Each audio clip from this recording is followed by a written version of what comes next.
B और D, ये तो हो ही नहीं सकता। तो आप किसे चुनोगे साथियों? आपको उस टाइम पे सी को चुनना है। नमस्कार साथियों, स्वागत है आपका आपके अपने यूट्यूब चैनल में।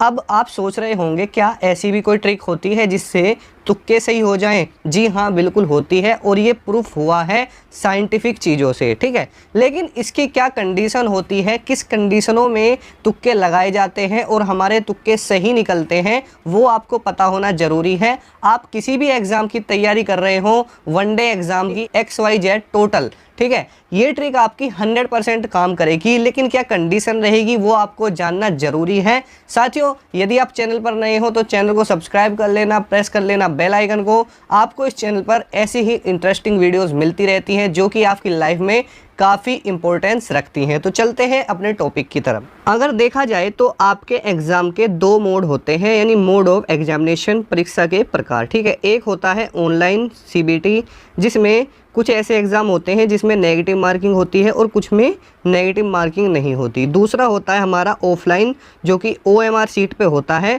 और कुछ एग्ज़ाम उसमें भी ऐसे होते हैं जिसमें नेगेटिव मार्किंग होती है और कुछ में नहीं होती, ठीक है।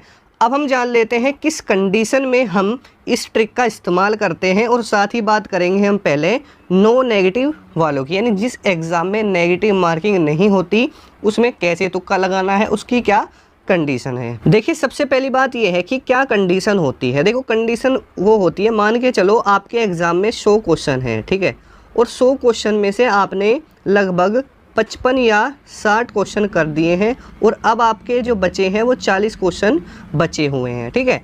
अब देखो, वैसे भी आपका सिलेक्शन नहीं होना, क्योंकि आपके तो 40 क्वेश्चन अभी बचे हुए हैं, ठीक है, और आपने 55 और 60 क्वेश्चन कर दिए हैं। तो इस केस में होगा क्या, आपको ट्राई करनी है ये वाली ट्रिक, ठीक है। हालांकि अगर आप 70 प्लस हो ना, 70-75 प्लस हो, तो अगर नेगेटिव मार्किंग नहीं है एग्ज़ाम के अंदर तो इस ट्रिक को आपको इस्तेमाल करना है।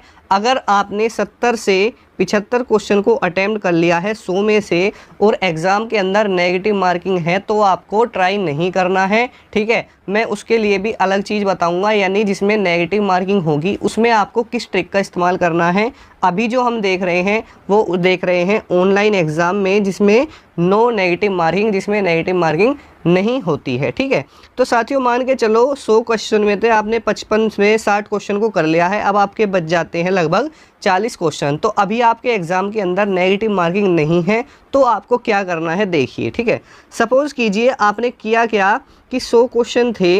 अब 100 क्वेश्चन में होता क्या है कि जो आपके रेशियो होते हैं, यानी A, B, C और D के लगभग 25, 25, 25 और 25, यानी आपका ये रेशियो रहता है चारों ऑप्शन का, ठीक है। अब मान के चलो आपने क्या किया है कि A वाला जो है, ठीक है, यानी जो A वाले ऑप्शन थे, आपने A वाले ऑप्शन चुन लिए हैं लगभग मान के चलो 20, ठीक है, और जो B वाले ऑप्शन थे वो आपने चुन लिए हैं 10, और जो C वाले ऑप्शन थे वो 15 चुने हैं, ठीक है, और जो D वाले ऑप्शन हैं वो आपने चुन लिए हैं 5, ठीक है। ये आपका जो अटेम्प्ट हो चुका है, तो इनको अगर जोड़ते हो तो कितना बैठ जाता है, ये 20, 30, 45, 45 और 50, यानी लगभग 50 क्वेश्चन आप कर चुके हो। अब आपके पास 50 क्वेश्चन भी तो बच जाते हैं। अब उसमें कैसे आपको ट्रिक लगानी है वो देखना। देखो, मैंने आपको अभी बताया कि जब आपके एग्ज़ाम के अंदर 100 क्वेश्चन पूछे जाते हैं, तो 100 क्वेश्चन में होता क्या है कि इनका रेशियो जो होता है ना ऑप्शन का, वो 25-25 का होता है।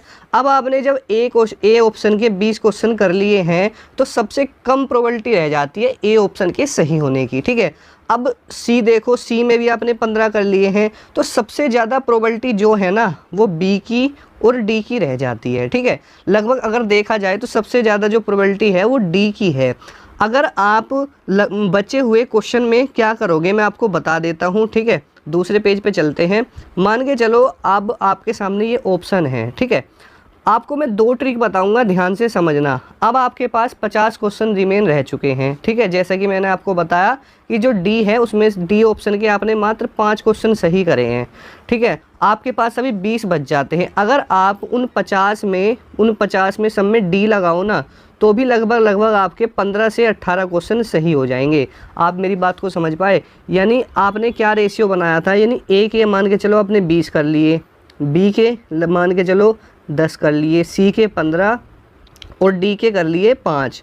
अगर आप जो आपके रिमेन क्वेश्चन बच जाते हैं, अगर सब में डी ऑप्शन भी लगाते हो ना साथियों, तो आपके लगभग 15 से 18 क्वेश्चन बिल्कुल राइट हो जाएंगे, क्योंकि आपने रेशियो क्या बनाया है कि 25-25 रेशियो में सबसे कम जो आपने टिक करे हैं वो डी ऑप्शन वाले करे हैं, और जो रिमेन बचे हुए हैं ना वो आपके क्या होंगे, डी ऑप्शन वाले होंगे। ठीक है, ये तो हो जाती है आपकी पहली ट्रिक। ठीक है, जिसमें आप 25-25 का रेशियो बनाते हो। मैं ये नहीं कहता कि 25 ही होंगे, हो सकता है किसी में ए के 23 हों, बी के 27 हों, सी के आप 26 मान सकते हो, डी के 22 मान सकते हो, लेकिन 20+ ही रहने वाले हैं, ये बात पक्की है। जिस एग्ज़ाम में भी 100 क्वेश्चन होते हैं उसमें लगभग ABCD के 25-25 रेशियो होते हैं, और ये ट्रिक 100% काम करती है। ठीक है, ये तो हो जाती है आपकी पहली, जिसमें नेगेटिव मार्किंग नहीं होती है, ध्यान से समझ लेना।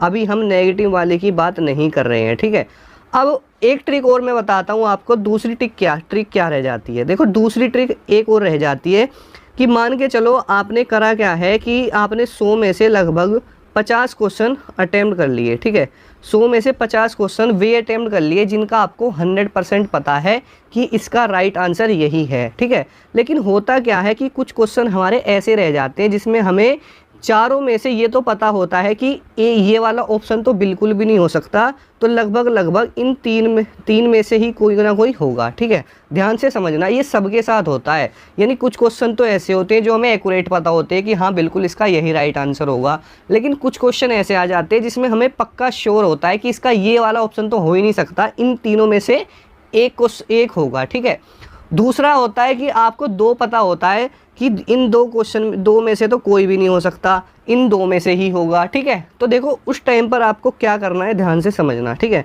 मान के चलो मेरे पास ये 4 क्वेश्चन थे और मुझे पता था कि पहले क्वेश्चन में ए नहीं हो सकता। ठीक है, तो साथियों जब आपको पता रहे ना कि ए नहीं हो सकता और आपके पास 3 बचे, तो आपको इस केस में कौन सा ऑप्शन चूज़ करना है साथियों, सी। ध्यान से समझना। ठीक है, मान के चलो आपके सामने कोई क्वेश्चन आया और उसमें आपको पता है कि ए ऑप्शन तो बिल्कुल भी नहीं हो सकता, तो उसमें आपको कौन सा चूज़ करना है, सी चूज़ करना है। मेरी बात को ध्यान से समझ लेना। ठीक है, मान के चलो दूसरा क्वेश्चन आपके सामने आ गया, आपको पता है कि डी तो किसी कीमत पर भी नहीं हो सकता, तो आपको कौन सा चूज़ करना है साथियों, बी वाला चूज़ कर लेना है। क्लियर हो रही है बात। अगर आपसे मैं बात करता हूँ तीसरे की, अगर मुझे पता है कि भाई सी क्वेश्चन तो बिल्कुल भी नहीं हो सकता, सी ऑप्शन बिल्कुल भी राइट नहीं हो सकता, इन तीनों में से ही होगा, तो इस केस में आपको ए को चुनना है। इस बात को ध्यान से समझ लेना। ठीक है, अगर हम बात करें फोर्थ की, अगर आपको पता है कि बी ऑप्शन तो किसी भी कीमत पर राइट नहीं हो सकता, तो इस केस में आपको किसको चुनना है साथियों, इस केस में आपको चुनना है सी को। किसको चुनना है, सी को चुनना है, जिसमें आपको ये पता हो कि एक तो बिल्कुल भी नहीं हो सकता इनके अलावा। तो मैंने सारे ऑप्शन बता दिए, आपको बिल्कुल ध्यान से समझ लेना। ये वो थे जिसमें आपको एक का पता होता है कि ये बिल्कुल नहीं होगा, 3 में से आपको डाउट होता है। ठीक है, अगर हम बात करते हैं कि आपको 2 का पता है, मैंने मान लिया कि भाई पहले क्वेश्चन में मुझे पता है कि पहला तो हो ही नहीं सकता और भाई डी भी नहीं हो सकता, अब मुझे इन दोनों पे डाउट है, तो इन दोनों पे डाउट है तो कौन सा सही होगा। देखो जब आपका ए और डी दोनों आपको पता रहे कि ये सही नहीं होगा, तो आपको हमेशा कौन सा चुनना है, हमेशा बी। कौन सा चुनोगे, बी। जब आपको पता रहेगा कि ऑप्शन ए और ऑप्शन डी में से कोई सा भी नहीं सही है, तो आपको बी चुनना है। अगर मान के चलो आपके सामने आ जाए कि बी और सी तो हो ही नहीं सकता, बी और सी तो हो ही नहीं सकता, ऐसे में आपको किसे चुनना है, ए को चुनना है। ठीक है, अगर आपके सामने ऐसा आ जाए कि ए और सी तो हो ही नहीं सकता, ए और सी तो हो नहीं सकता, तो आपको कौन सा चुनना है, डी चुनना है। अगर आपके सामने आ जाए कि इनमें से हमारा बी और डी ये तो हो ही नहीं सकता, तो आप किसे चुनोगे साथियों, आपको उस टाइम पे सी को चुनना है। ठीक है, तो मैं उम्मीद करता हूँ कि आपको मेरी बात समझ में आई होगी। ठीक है, इसी की एक ट्रिक और भी है जिसमें आपको लगातार क्वेश्चन, जैसे आपको 10 क्वेश्चन लगातार नहीं आते, ये ट्रिक जब भी काम करेगी, यानी लगभग आपके 6 से 9 या फिर 12 तक, ठीक है। यानी 10-12 क्वेश्चन लाइन से आपको बिल्कुल भी नहीं आते। जैसे सपोज़ करो मेरे सामने ये 4 हैं क्वेश्चन और मुझे ये चारों ही नहीं आते, ठीक है। तो मैं इसमें क्या करूँगा, इसमें रेशियो आपको बनाना है हमेशा 3-3 का। यानी जो स्टार्टिंग के 3 हो गए, मैं तीनों में क्या भरूँगा, ए भरूँगा, ठीक है। जो मेरे अब मान के चलो मैं 5, 6, 7 आगे चला गया, तो दूसरा मुझे रेशियो क्या बनाना है, ऐसे ही बी और बी का, ऐसे ही आपको सी करते चले जाना है। यानी आपको 3-3 के पेयर बताते चले जाने हैं। लेकिन इसकी भी कंडीशन है, इसकी कंडीशन ये रहेगी कि लगातार आपको क्वेश्चन नहीं आते हो, तब आपको इसको आपको यूज़ करना है, जैसे मैंने अभी आपको बता दिया है, ठीक है। देखिए मैं आपको एक छोटी सी चीज़ बता देता हूँ, ध्यान से समझना। हमेशा इस ट्रिक का इस्तेमाल आप कब करोगे, ठीक है। मान के चलो आपने 100 में से 50 या 55 क्वेश्चन ही आपको आ रहे हैं, आगे आपको आ ही नहीं रहे और नेगेटिव मार्किंग नहीं है, तो आपको क्या करना है, तुक्का लगाना ही पड़ेगा, क्योंकि आपका वैसे भी नहीं हो रहा। और जो मैंने आपको ट्रिक बताई है ना, आप उसका इस्तेमाल करके देखना एक बार, बिल्कुल 100% आपका स्कोर इंक्रीज़ हो जाएगा, ठीक है। देखो अगर आपने लगभग 75 से 80 क्वेश्चन कर दिए हैं और पेपर के अंदर नेगेटिव मार्किंग नहीं है, तो भी आपको ये तुक्का ज़रूर लगाना है। अगर नेगेटिव मार्किंग ना हो तो ठीक है, फिर भी आपको लगाना ही लगाना है। लगाओ या मत लगाओ वो आपकी मर्ज़ी है, ठीक है। लेकिन जब नेगेटिव मार्किंग नहीं है तो पूरा करना ही बेटर होता है, ठीक है। अब देखो हम बात कर लेते हैं, ये बात हो गई हमारी ऑनलाइन की, ठीक है। अगर हम ऑफ़लाइन की बात करते हैं, ठीक है, देखिए अगर हम बात करते हैं ऑफ़लाइन की अगर हम बात करें नो नेगेटिव मार्किंग की, तो देखो नो नेगेटिव मार्किंग में क्या होता है, ध्यान से समझना चीज़ों को। मान के चलो आपके 100 क्वेश्चन आए हैं, ठीक है, 100 क्वेश्चन आपके आ गए। अब 100 में से लगभग आपने क्या करा, ए ऑप्शन के 20 कर लिए, ठीक है, ए के। बी के आपने कितने कर लिए, 15 कर लिए। सी के आपने 20 कर लिए और जो डी था उसके आप 5 ही कर पाए हो। तो इस केस में भी आपको क्या करना है, जो बचे हुए क्वेश्चन है ना आपके रिमेन, उनको आपको डी से भर देना है। उसमें आपके लगभग 15 से 18 क्वेश्चन इसमें भी ठीक हो जाएंगे, ठीक है, जिसमें नेगेटिव मार्किंग ना हो, ध्यान से समझ लेना, ठीक है। अब हम चलते हैं जिसमें नेगेटिव मार्किंग हो, ठीक है। अब हम बात कर रहे हैं जिसमें नेगेटिव मार्किंग होगी, ठीक है। चलो अब मान के चलो आपका एग्ज़ाम आ गया जिसमें भाई नेगेटिव मार्किंग है, ठीक है। अब इसमें क्या करना है आपको ध्यान से समझना। सपोज़ करो आपके सामने 100 क्वेश्चन है, ठीक है, 100 में से आपने 60 क्वेश्चन कर लिए हैं, ठीक है। 60 करने के बाद भाई अब 40 क्वेश्चन आपके रह गए, ठीक है, 40 क्वेश्चन रह गए। अब आपको क्या करना है, अब देखो होता क्या है कि इसमें आपको बिना मतलब के तुक्के बिल्कुल भी नहीं मारने हैं, पहली बात तो ये है, ठीक है। जो ट्रिक थी ना वो वाली जो मैंने आपको बताई है कि आपने ए के इतने कर लिए हैं और बी के इतने कर लिए तो बचे हुए वो लगा दो, बिल्कुल भी ऐसा आपको नहीं करना है। इसमें आपको एलिमिनेशन मेथड का इस्तेमाल करना है।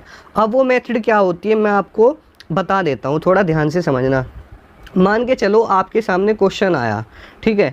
अब आपको क्या देखना है, उस क्वेश्चन का ज़्यादा से ज़्यादा मेल किस ऑप्शन से खाता है।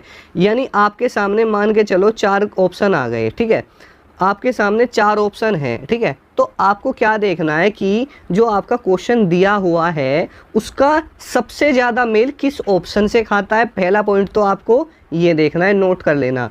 पहला पॉइंट क्या देखना है कि इसका सबसे ज़्यादा मेल किस चीज़ से खाता है, यानी इसका सबसे ज़्यादा संबंध, ठीक है, किस ऑप्शन से है।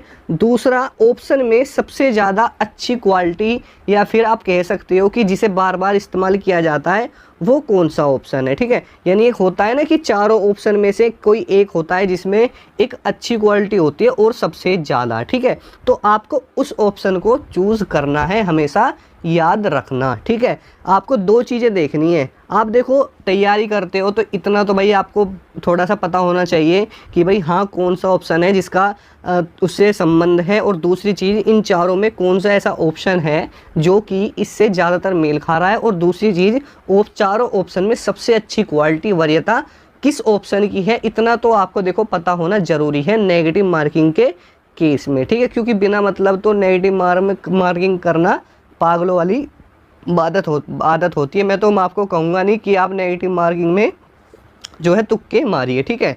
तो आपको नॉलेज का होना काफ़ी ज़रूरी है, ठीक है। नेगेटिव मार्किंग के केस में ये दोनों ठीक है, ऑफलाइन में भी लागू होगा और जो है ऑनलाइन में भी, ठीक है।